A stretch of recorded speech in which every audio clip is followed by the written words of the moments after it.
Sai Chaitanya paramedical college लेकर आया है पैरामेडिकल काउंसिल और सरकारी नौकरियों के लिए उपयोगी पाठ्यक्रम। EMLT, radiology technician, health sanitary inspector में एडमिशन जारी है। हमारा पता याद रखें, Sai Chaitanya paramedical college, Ruby City Scan के ऊपर, मोची कॉर्नर। आज 2 सितंबर को बुनकरों के लिए एक खुशखबरी आई। ये खुशखबरी दिसंबर 2023 में ही आ गई थी, जब पहली मर्तबा रईस शेख MLA नागपुर के अजलास में उन्होंने बुनकरों के हालात पर तफसील से अपनी बात रखी। तो महाराष्ट्र में पहली मर्तबा प्लेन पावर लूम पर कोई स्टडी ग्रुप बना और उस स्टडी ग्रुप ने जो पावर लूम महाराष्ट्र के सेंटर थे, मालेगांव में भी रईस शेख साहब आए, इचलकरंजी भी गए, भिवंडी के वो MLA हैं, नागपुर कामठी में भी गए। तो एक स्टडी करके, और फाल रुकन रईस शेख उसमें थे, इचलकरंजी के भी MLA थे, हमारे आउटर के दादा भूसे वो उसके चेयरमैन थे। मगर वो स्टडी ग्रुप रईस शेख के बोलने पे बनी। और हम ये बात हमेशा मानते हैं कि अगर जिसने काम किया है उसकी हौसला अफजाई होना चाहिए। हम रईस शेख साहब को मुबारकबाद देते हैं। पार्लियामेंट से पहले जो GR निकला था उसमें एक अटी शर्ती थी रजिस्ट्रेशन की। वो अटी शर्ती पार्लियामेंट इलेक्शन के बाद जब मुंबई में अजलास हुआ तो चंद्रकांत दादा पाटिल को अबू आसिम आजमी और रईस शेख ने एक लेटर दिया और उनके नाम से लेटर आया कि वो अटी शर्ती हटाई जा रही है और हॉल में भी बोला गया। मगर मालेगांव शहर की बदकिस्मती ये है कि यहाँ कोई कुछ नहीं करता और अपना इस्तकबाल करवा लेता, पटाखे फोड़ लेते। ये तरीका बिल्कुल गलत है। जो महाराष्ट्र का सबसे बड़ा सेंटर था, वहाँ के MLA को स्टडी ग्रुप में नहीं लिया गया तो उनकी कितनी दिलचस्पी बुनकरों के ताल्लुक से थी वो उसी वक्त वाज़ेह हो गई। अगर उनकी यहाँ तक कि जिस वक्त रईस शेख का नागपुर अजलास में वो विषय लगा था, उस वक्त मालेगांव के मौजूदा MLA हॉल में हाजिर भी नहीं थे। मैं इससे पहले भी बोला कि अगर विषय कोई भी लगाए हो, म्युनिसिपल कॉरपोरेशन का हो या असेंबली हो या पार्लियामेंट में हो, अगर मेरी दिलचस्पी है तो मैं कम से कम वहाँ रहूँगा, उस पर बात रखूँगा। इन्होंने उस पर कोई बात नहीं रखी। उसके बाद तो मैं हैरान हूँ कि माजी आमदार को क्या सूझी।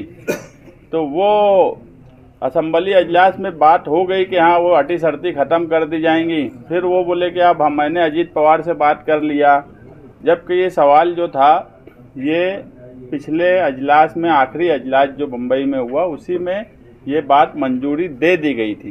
अब बाकी बातें अगर बोली जाएंगी कि मिनट से लिखे जा रहे हैं, अभी कागज़ निकाला गया है, पेन लेके सेक्रेटरी हाजिर है, वो भी एक खबर बना दो कि यार अभी पेन लेके सेक्रेटरी बैठा है, अब वो मिनट लिख रहा है, हो गई हमारी कामयाब नुमाइंदगी। इस तरह का छचन मालेगांव शहर में करते हैं, जिसकी एक मिसाल हमेशा इस शहर में दी जा सकती है कि बेगानी शादी में दोनों अब्दुल्ला दीवाने हैं। एक नहीं, दोनों।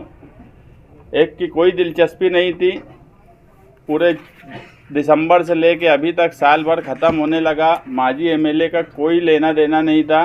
उनका क्या अजीत पवार से सेटलमेंट हुआ, वो भी बोले कि हम भी चले भैया, अब मिनट हम लिखवा रहे हैं, सेक्रेटरी के हाथ में पेन कलम दे दिया है, कागज़ भी हमने दे दिया है, अब वो लिखेगा। इस तरह का छचन बंद होना चाहिए। ये पूरे काम का अगर सही में कोई क्रेडिट का हकदार है तो वो सिर्फ़ और सिर्फ रईस शेख हैं, जिन्होंने ये स्टडी ग्रुप बनाई।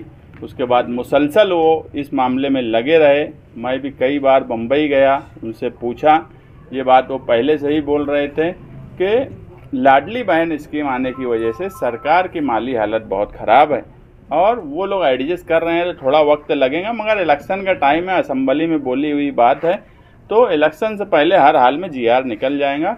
और अभी GR निकला है, बस उसमें एक बात अभी भी क्लियर नहीं हुई है कि मार्च से ये लागू होगा, मई से ये लागू होगा कि आज से लागू होगा, ये बात क्लियर नहीं है।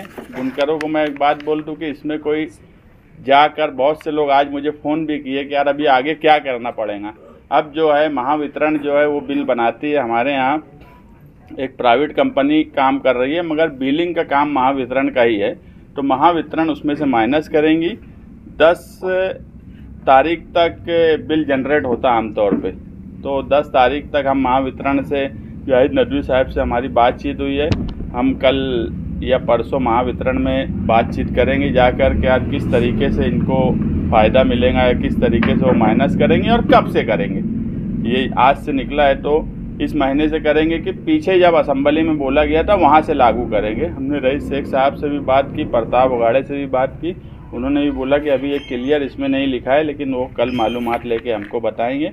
मैं दोबारा मालेगांव शहरियान की तरफ से, समाजवादी पार्टी की तरफ से रईस शेख साहब को मुबारकबाद देता हूं कि उन्होंने बुनकरों की जो रहनुमाई की, वो रहनुमाई के लिए बुनकर तरस रहा था। आज जो बुनकर के हालात हो गए हैं और ख़ास तौर से पावर लूम सेंटर को निशाना बनाया जाने लगा। जो प्राइवेट कंपनियां आती हैं, आप एक बार गौर करेंगे तो ये प्राइवेट कंपनी पूरे महाराष्ट्र में नहीं है। ख़ास तौर से power loom centre Bhiwandi, Malegaon ऐसी जगह जानबूझ के दी जाती है। अगर इनको प्राइवेटाइजेशन करना ही है तो पूरे महाराष्ट्र में कर दें, मगर जानबूझ के सिर्फ पावर लूम सेंटर पर की जा रही है। ये एक राहत है। इसमें स्टडी ग्रुप में उनके और भी कई मामलात थे जिस पर वो काम कर रहे हैं। इंशाल्लाह आने वाले इलेक्शन में आसिम भाई भी बोले अगर मालेगांव शहर से समाजवादी पार्टी का एमएलए चुनकर जाता है तो हम बुनकरों के लिए और क्या क्या राहत दे सकते हैं, हम इंशाल्लाह कोशिश करेंगे कि उनको राहत दें। मगर जिसका काम है उसी की हौसला अफजाई होना चाहिए। जब तक छछन करने वाले, हम एक बात हमेशा बोलते निहाल साहब के वक्त से कि जिसमें हमारा कोई काम नहीं रहता, जहां हम कुछ नहीं करते वहां हम कुछ नहीं बोलते। इस मामले में हमने बहुत कुछ किया, ऐसा नहीं है। इस मामले में अगर किसी ने किया तो वो रईस शेख ने किया।